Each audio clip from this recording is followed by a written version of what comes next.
Asato ma satgamaya. Tamaso ma jyotirgamaya. Mrityurmamritam gamaya. Avir maeti. Rudra yakte dakshinam mukham. Te namam pahi nityam. Om Shanti, Shanti, Shanti. From the unreal, lead us to the real. From darkness, lead us unto light. From death, lead us to immortality. Reach us through and through ourself, and evermore protect us from ignorance by thy sweet, compassionate face. Om, peace, peace, peace. The topic today is a grateful heart. One person said, the secret of life is gratitude. And another says that the key is gratitude that opens all the doors. Gratefulness opens the doors to joy, and the root of joy is gratefulness. Others say gratefulness is really the key to happiness in life. The grateful heart is an open heart, and an open heart is ready to receive grace, as it were. The grace is always there, and the grateful heart is open to it. Sri Ramakrishna says, the breeze of grace is always blowing, but you must raise your sails to catch it. Perhaps gratitude is one of the sails that will help catch grace, as it were. If you are grateful, you will be in joy no matter what happens to you. One sage said, it's not happiness that makes us grateful, it's gratefulness that makes us happy. Buddhist monks actually begin each day with a chant of gratitude for the blessings of their life. And Native American elders also begin each ceremony with grateful prayers to Mother Earth, Father Sky, in the four directions, to the animals, plants, and minerals, all who share our earth and support our life. In Tibet, the monks and nuns even offer prayers of gratitude for the suffering that they have been given. Grant that I might have enough suffering to awaken the deepest possible compassion and wisdom. Holy Mother also has told us that misery itself is a great teacher. These are all very powerful statements. Let's see what role gratitude can play in our lives. One of the main aims of spiritual life is to awaken a joyful freedom, a benevolent and compassionate heart in spite of everything. Gandhi once said that it is suffering that causes the heart to expand. It actually makes it open to feel compassion. In the Vivekachudamani, it says there are three things which are rare indeed, and they're all due to the grace of God, namely the human birth, the longing for liberation, and the protective care of a perfected sage. We are also told that if we have yearning for God, a teacher will come to us. These three things are very rare, and we can be grateful if we have them.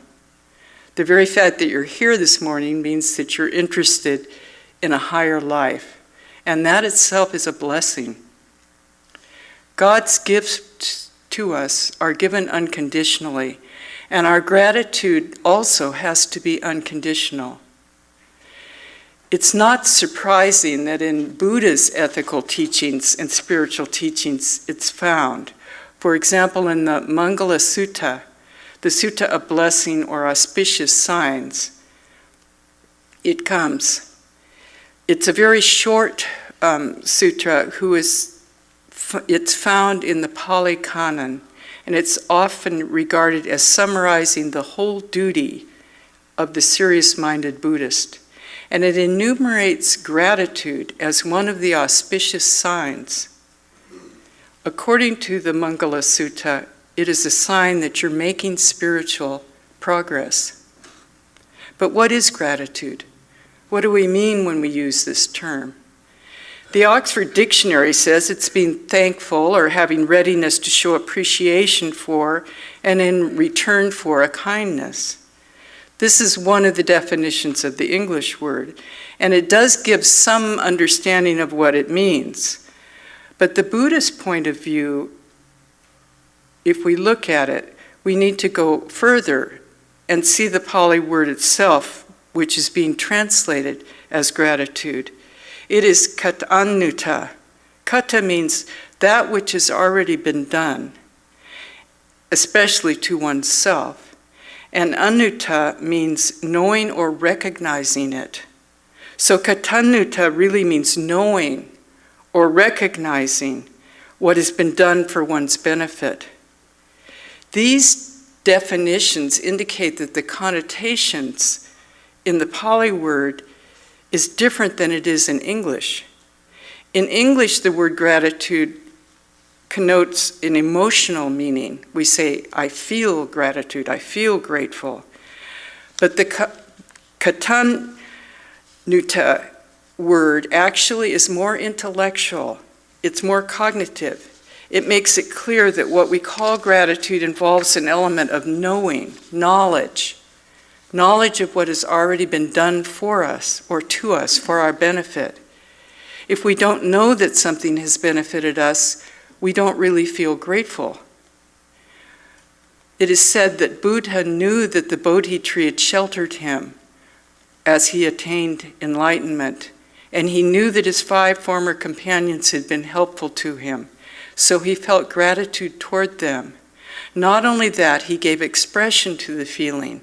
He acted on it by spending a whole week simply gazing at the Bodhi tree in bliss and gratitude, and then by going in search of his 5 former companions so that he could communicate to them the truth that he had discovered.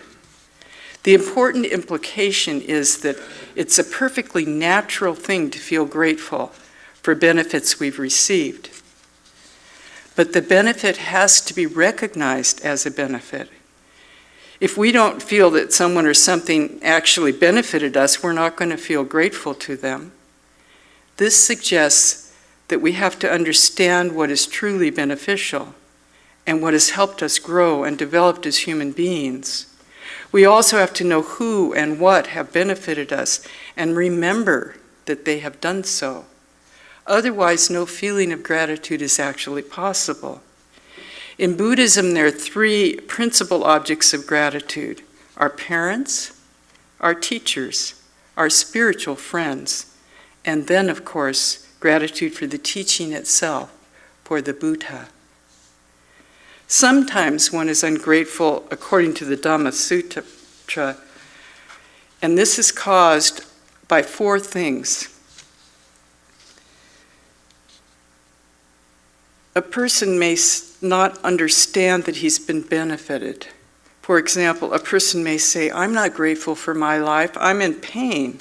I'm not grateful for the teachings I've received, they're not helping me, I'm still suffering. This is not recognizing a benefit as a benefit. The second obstacle is taking the benefit for granted.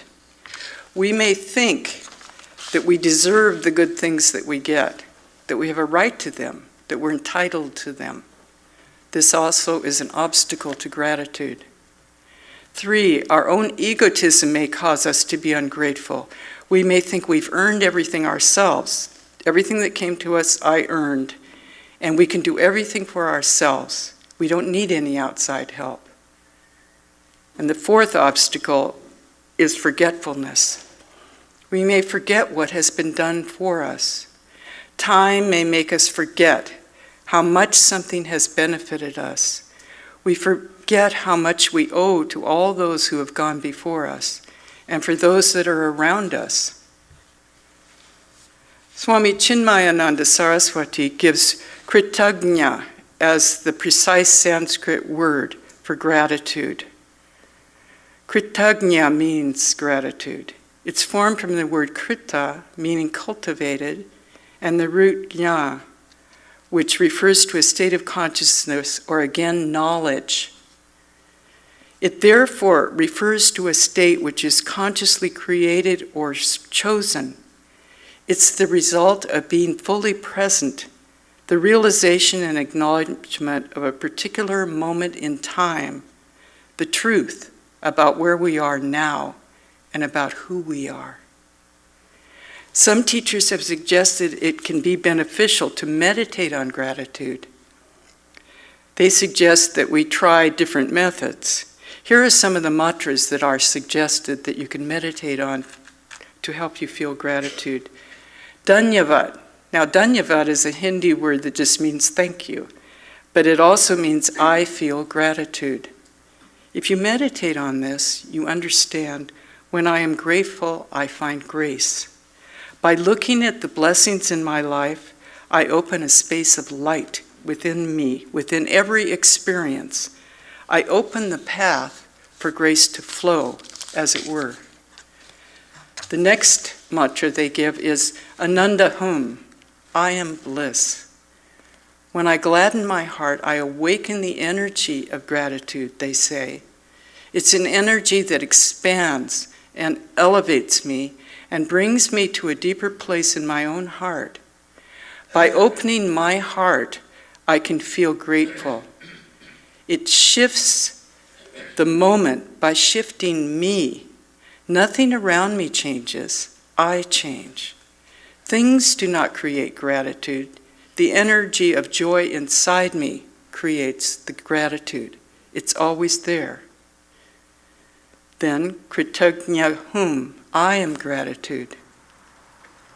My true self is always grateful. I'm connected with everything else in the universe. I'm like an ocean.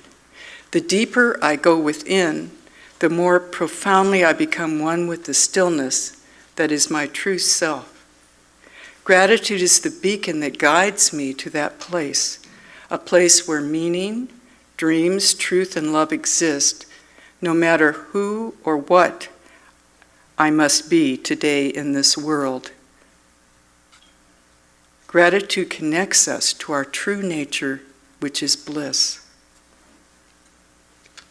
The fourth meditation they give is Sampratihum. The present moment is my true self. Gratitude is always in the present moment. Each moment is filled with grace. When I'm not fully immersed in here and now, nothing is ever enough. I do not need anything more to be complete. I'm whole right now. I can trust myself by looking within for what I seek. By being here and being grateful now, I realize that I feel truly alive as I am in this present moment. And there's a joy in that. The fifth meditation they give is Pranidhana. My individual expands into a universality.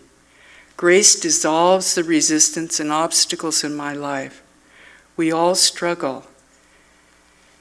If we have an inner resistance, it usually stems from a limiting belief that we're a separate self. We're not separate. This practice expands my perspective because I realize I'm not isolated at all. I'm reminded to step back, to think again and again, and take a fresh look at the situation. Obstacles are not my enemies. I can go within. And the sixth meditation is on Namaste. I recognize my true essence in every soul that I meet. When I receive love and give love and appreciate another, I am becoming connected with them. We see the divine in others and we salute that divine. My soul honors your soul.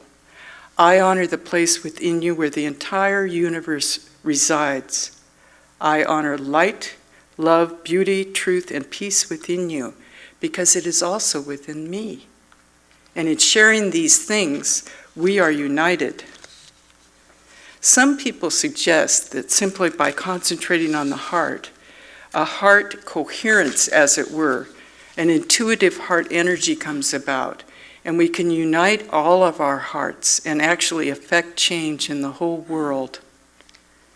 By being here and being grateful now, I realize that I'm truly alive, as I am in this present moment, and I can appreciate the joy of simply being here right now. This is the only place to find gratitude, peace, and happiness. It's right here, and it's right now. Gratitude unlocks the fullness of life, some say. It turns what we have into enough and more. It turns denial into acceptance, confusion into clarity. It turns problems into gifts, failures into success, the unexpected thing into a perfect timing, and mistakes into important events in our life. Gratitude makes sense of our past and brings peace for today and creates the vision of tomorrow. Brother David Steindl-Rast, a Catholic monk for decades, tells us, every moment is a gift. In every moment you can be grateful for the opportunity each moment gives us and can be grateful for life itself. Life is a continual invitation to be grateful, and gratitude is a choice. Gratitude and attitude are not challenges, they are choices that we make. In the Bhagavad Gita, many virtues are listed, such as nonviolence, truthfulness, humility. It is said that if we're able to take up any one of these and follow it to the end, all the other virtues will come to us. The term amanita or amanitva, absence of pride, is sometimes translated as humility. This is very close to this idea of gratitude. In Vivekananda's Hinduism, each human being is the universal.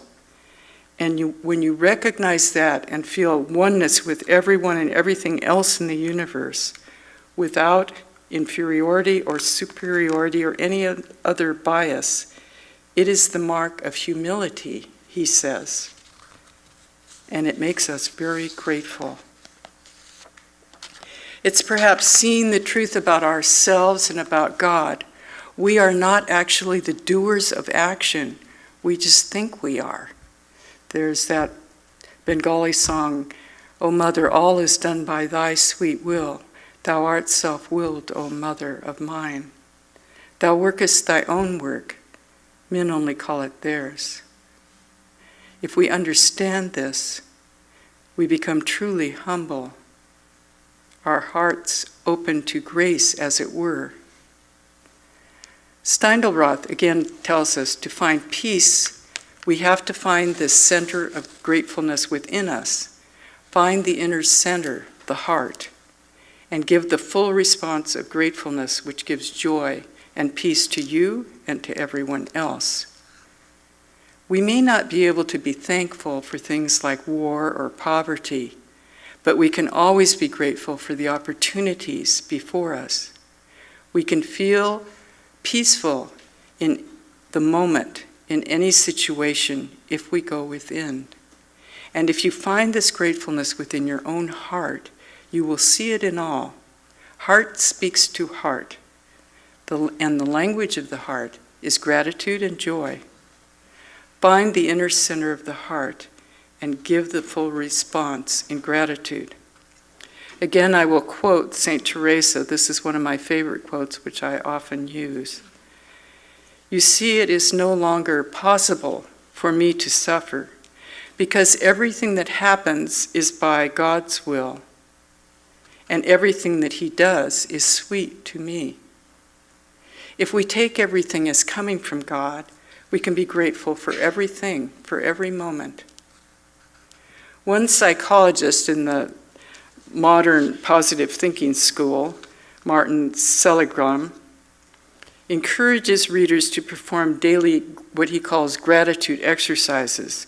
This involves listing a few things that make you grateful. Think about what you have to be thankful for and practice looking at things right now with gratitude.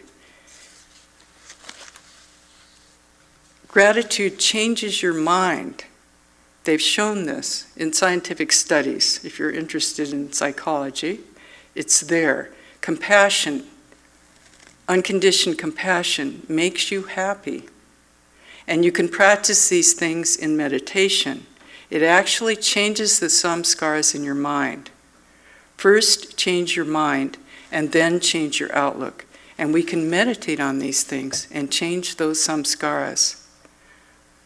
We can be joyful for the people we love, for the moment of goodness, for sunlight and trees, for our very breath. And as our joy grows, we finally discover a happiness that is without cause, like an innocent child who doesn't have to do anything to become happy. We can rejoice in life itself, in being alive. Albert Schweitzer called this reverence for life. When we get something valuable for free, we become happy, we feel joy. And this knowledge can be cultivated, kritagna, cultivated knowledge. God's gifts are unconditional. See the richness of your own life and open your heart. If you are grateful, you're not fearful. And if you're not fearful, you're not violent. And if you're not violent, the joy within you will manifest itself. Eyes see light, ears hear sound, but the listening heart perceives meaning. Nothing makes us more happy than giving. Love wholeheartedly, be surprised, and praise. Then you will discover the fullness of your own life. In learning the practice of gratitude, its inherent naturalness and simplicity is a great advantage. Many practices are very hard and they take a long time, but gratefulness is easy. All you have to do is make up your mind and say, okay, it's going to be my practice and I'm going to start it right now, this evening. It will make you a lot more joyful immediately. I actually gave this talk in Trabuco, and one woman told me that she had read about practicing these things of thinking of what she's grateful for, and so she decided she would try it. So every evening she would think of 3 things she was grateful for. And she said she did it for a year, and it changed her so completely that she has no intention of ever giving it up, because it made her happy and feel more joyful. You think this is just one more day in your life, but it's not just another day. It's the one day that is given to you today. It's the only gift you have right now. And the appropriate response is gratefulness. One person gave 7 principles for cultivating gratitude. Gratitude is independent of our objective life circumstances, he says, and it can be practiced at any time, in any place. 2, gratitude is a function of attention. It's a choice that you make to feel grateful. 3, entitlement precludes gratitude. That is, thinking that we deserve something. Look closely and you'll find that people that are happy because they're grateful. And the opposite of gratefulness is taking everything for granted. And this is the 4th thing. We often take for granted everything that we receive regularly. Learn to see what you actually have and what you are receiving. Don't take it for granted. 5, gratitude can be cultivated through sincere self-reflection. Who am I? We can be grateful that our essential nature is divine. 6, expressing gratitude through words and deeds enhances our experience of gratitude. By saying thank you to another, it actually makes us feel more grateful. 7, Our deepest sense of gratitude comes through grace, with the awareness that we haven't earned anything, nor do we deserve what we have been given.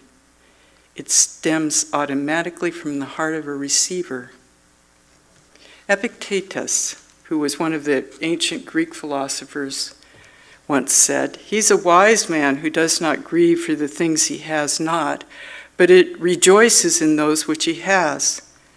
Now, he actually was a slave, and he was crippled too. And yet he was able to make this statement and be a philosopher about his life and accept what was good in it. If we try to be in what is happening right now at the present moment, we'll find many things right here and right now that we can be thankful for. When you're in the now, the little ego kind of dissolves because it feeds on both the past and the future. The little me is actually made up of the past. So much of it is about who we think we are, what we identify ourselves with, the past samskaras that we have, or what we want to be. If we try to be present in this moment, we'll see that many of the things which are wounding us are only in our minds. They're actually not happening right here and now. People come and they say, "I'm depressed."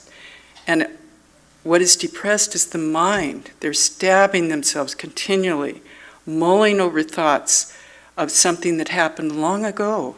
They're not happening now, except in the mind. Try just watching your mind and see what it is saying to you. Try to replace the negative thoughts with thoughts of gratitude. This actually makes new samskaras. That's what scientific thought is showing us. And it will help you to become more and more grateful all the time and feel more joy. We can actually try praying for other people. And you can do that right now. Loka samasta sukhino bhavantu. May all beings everywhere be happy.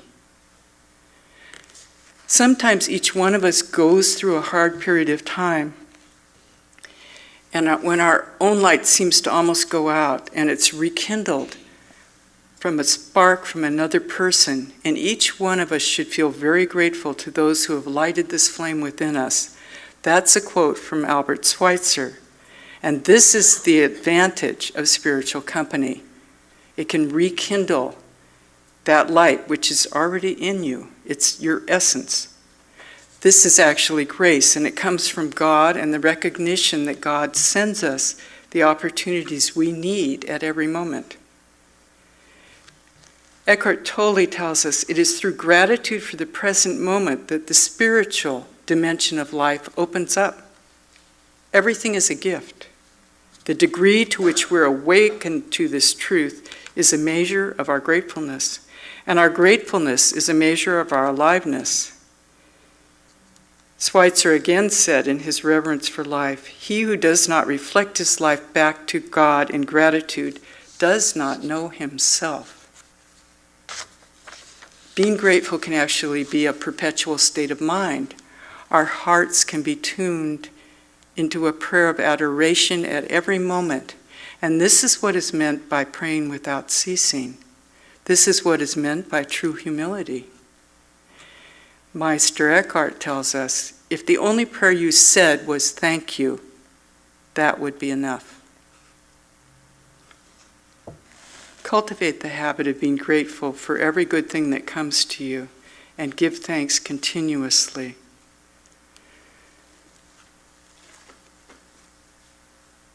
We should be thankful even for the things that may seem negative.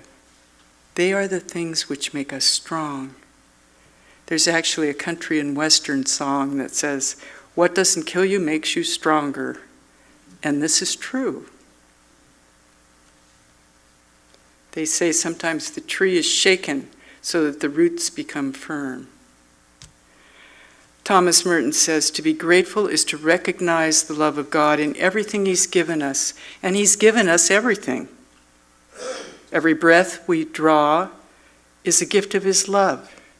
Every moment of existence is a grace, for it brings grace from Him. Gratitude, therefore, takes nothing for granted.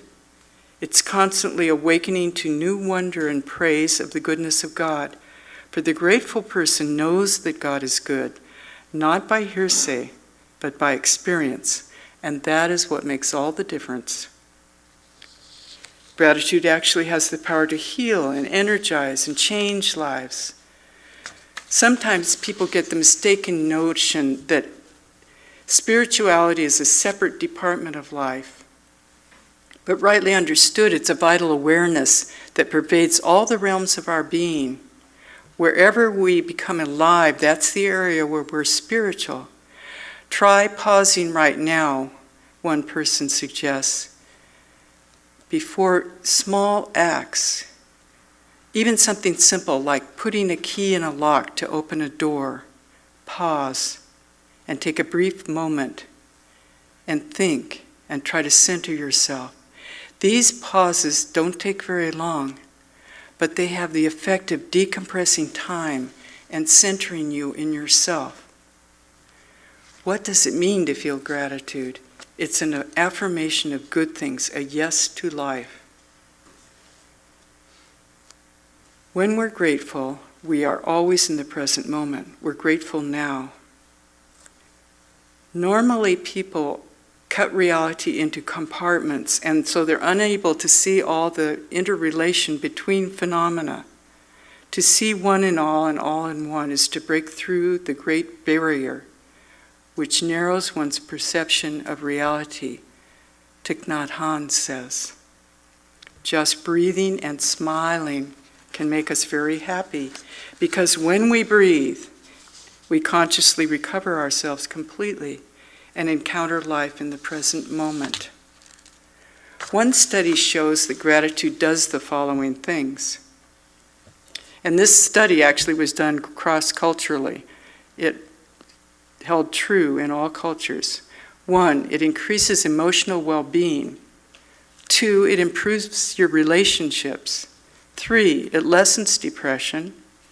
4, it makes you more effective. You'll actually achieve more. 5, it increases giving and forgiving. 6, it makes people less affected by trauma and they recover more quickly. 7, it helps one to rise above problems and get out of the shell that we're already in, of the ego. 8, it has physical benefits, actually.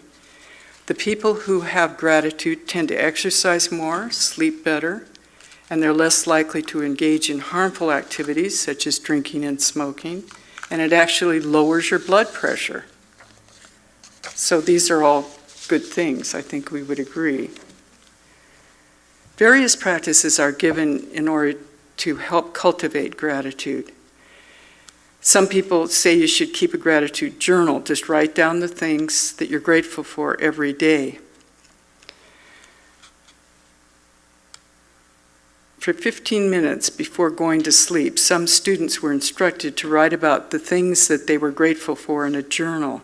And after a week of this, the students reported both quieter minds at night and improved sleep.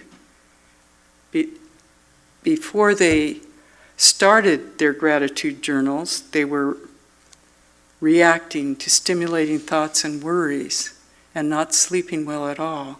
But after they became grateful, or at least noticed what things they could be grateful for, it improved their sleep.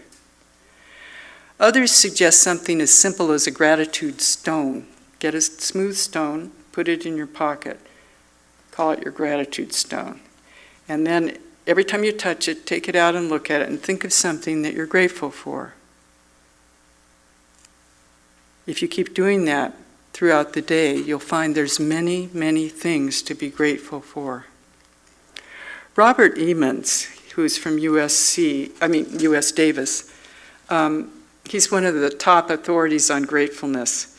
And he actually was going to a conference where everybody was being asked to take one quality and speak on it. And he said he wanted the virtuous quality of humility, but he didn't get that. Somebody else got that. So he got gratitude. And he said he's been thankful ever since, because he's been studying it for, I think, about 20 years since, and he's written many books on the subject and has a pretty good idea about it. And he suggests that the gratitude is built with 3 major stones. One is looking for the good, or seeing the good. Seeing with grateful eyes, he calls it. Acknowledging and recognizing what you have to be thankful for. And it brings you joy. And this is the key and the simplest form of gratitude. Joy is always inside you, and being grateful helps to manifest it. He says joy is different than happiness. Happiness is more external. It's short-term. It's what's happening around us. But joy, he says, is something long-term. It's probably close to what we call ananda. You can have joy even when there are externally unhappy circumstances. One man even wrote about the joy that he found when he was in prison. The root of joy is gratefulness. It's not joy that makes us grateful, it's gratitude that makes us joyful. Gratitude celebrates the goodness, it's a hymn of praise. The second stone, he says, is receiving the good, taking it in, and he calls this grace. Acknowledging that the gift happened. Practice good receiving. Are we good receivers? Sometimes it's much easier to give than to receive. If you've been a very independent person and you've ever had an injury like a leg injury or something where you can't do the most basic things and someone has to help you, you know how difficult it is to accept help sometimes in a gracious manner. If we can accept help, it's really a grace. If we can accept what is being given to us, the benefits that are constantly being given to us, we can learn to receive graciously. And the third stone, he says, is giving back the good. That is love, he says. Love is saying yes to belonging. It's thanksgiving. Out of gratitude comes the desire to be more generous and to give. We give love. As we express our gratitude, we have to never forget that the appreciation is not just in uttering words, but in living by them. I recently went to the library to drop off some books. They have one of those book drops outside. And as I pulled up, I put my flashers on, I had my books, and there were 2 people sitting nearby. They were homeless people, they were sitting on the curb. And I caught the eye of the woman, and I smiled at her. She immediately got up and came to my window and said, "I'll put the books in, just give them to me. You watch and see that they go down right." So she took the books and went and put them in. So I thought, well, she's homeless, she probably needs money, so I held some money out of the window for her to take. She came back up to the window and she smiled and she said, "I didn't do that for money." It was a simple smile, but this brought that response of giving from her, and it taught me a lesson. I read a story about a woman who asked for a birthday cake to have a personalization put on it. And when it came back, the writing looked like the writing of a child, but she accepted it with a smile. And the cashier came up to her afterward and put her arms around her and said, "The girl who wrote that has autism. Thank you for smiling and thanking her, even though she's not supposed to be writing on the cakes." It probably made her day. Kindness is important. The response to grace is gratitude, and you don't expect return. This is, of course, what the Gita teaches us is the ideal of karma yoga, to do everything without expecting any return. We have to practice. We have all the tools we need, but we need to use the tools. Practice smiling. They actually say that this elevates your mood, even if you're faking it. They've done tests that if you just smile, you'll find after a while you actually feel better, which is interesting. It's sort of like a physical response. it actually changes your mind to do these practices. It changes your samskaras so that you tend to be more and more grateful and feel joy. One danger Dr. Emmons warns about is that you can make it a project, a self-project, where you become a little too focused on the ego, what you're doing and how much gratitude do I have, and I'm trying to see the good in everything. You can't be driven by fear of failure, but rather by what has unconditionally been given to you already. It's not what you have to do, it's by grace alone. And grace is inexhaustible. Everything can be had for nothing. It's free. It's already given. All you have to do is understand this to be free yourself. If we have problems in our lives, we can try not to focus on the problems. Think about what you want to do and try to get in tune with it. Stop and think of everything that you can be grateful for. Change the way you look at something, and what you're looking at changes. Gratitude puts you in contact with your source of supply, the joy that is already inside you, and this will make you cheerful. And if you feel joy, you spread that joy around you. It shows in your face, and people respond to it. Saint Teresa said, a sad nun is a bad nun. I have to remember that sometimes when I'm frowning.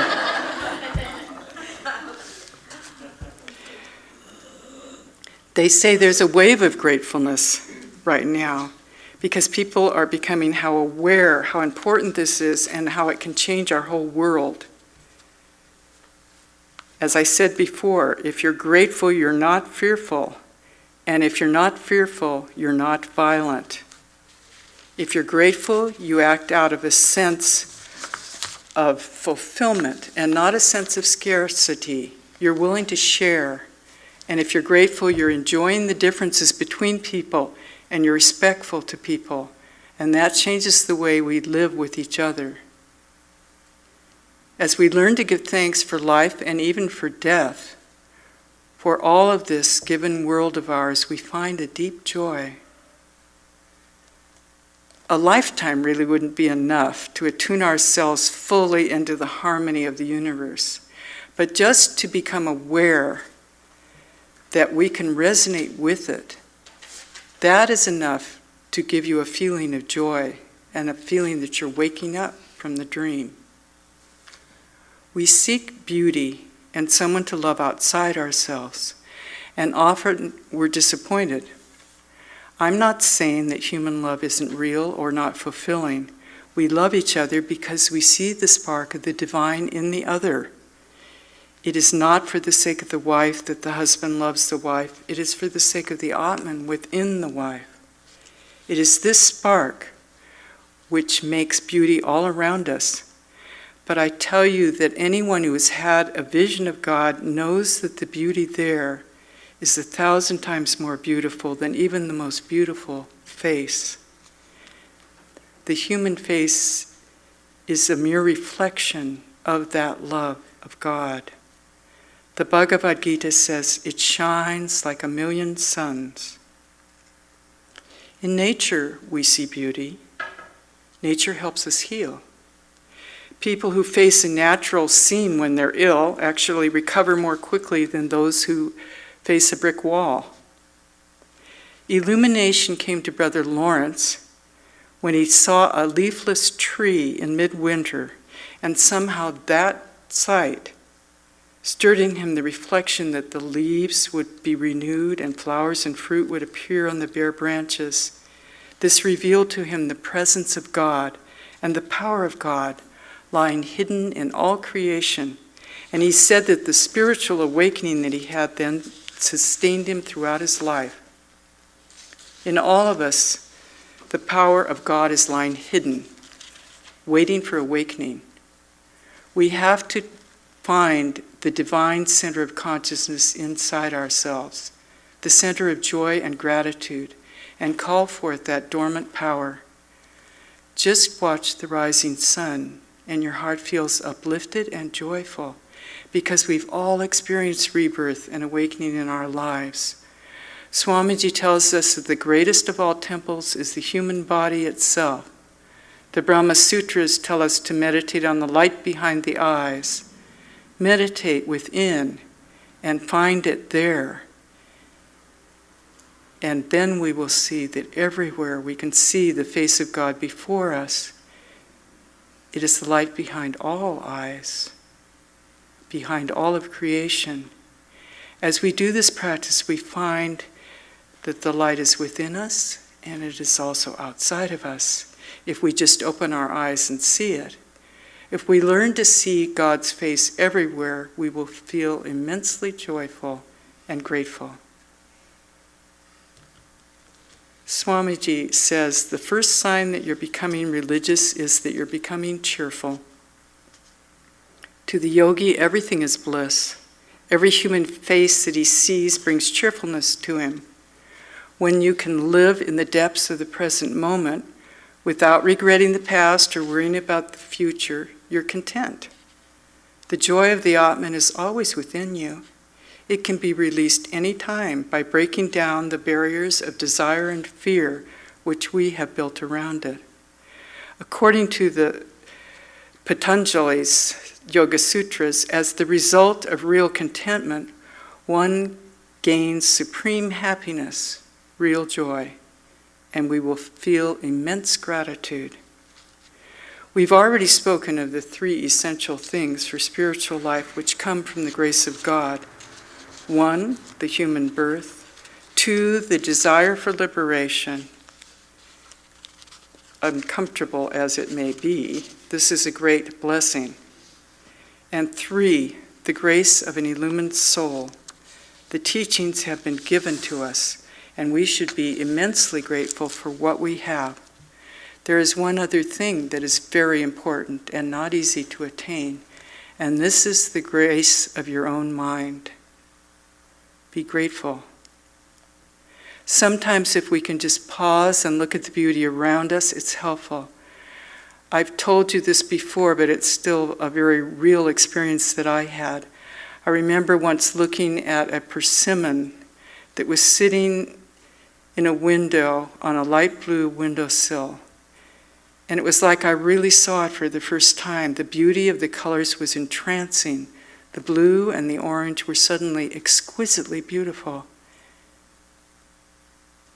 in the silence of the moment. It lost its earthly beauty and became what it always was.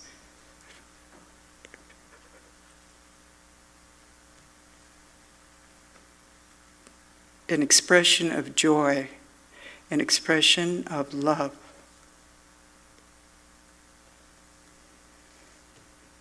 I've told you before how Swami Ashokananda in one of his Isha Upanishad classes said, we should roll up the sky like a scroll and see the bright white light of the face of God behind it all. Seeing God in and behind everything is a practice, and of course, if we can do it, we will become eternally grateful and blissful. The breeze of grace is always blowing. We have only to lift our sails. Let me repeat by saying the grateful heart is an open heart, open to grace and open to love. Shrinvantu Vishwe Amritasya Putraha Ayedamani Divyani Tastu Vedahametam Purusham Mahantam Aditya Varnam Tamasa Parastat Tvameva Viditva Atimrityureti Nanya Panta Vidyate Yanaya Utishtata Jagrata Prapya Varani Bodhata Utishtata Jagrata Prapya Varani Bodhata. Hear ye, children of immortal bliss, even ye that reside in higher spheres. I have found that ancient one who is beyond all darkness, all delusion. Knowing him alone, you will be saved from death. There is no other way. Arise, awake, and stop not till the goal is reached. Arise, awake, and stop not till the goal is reached. Thank you for coming.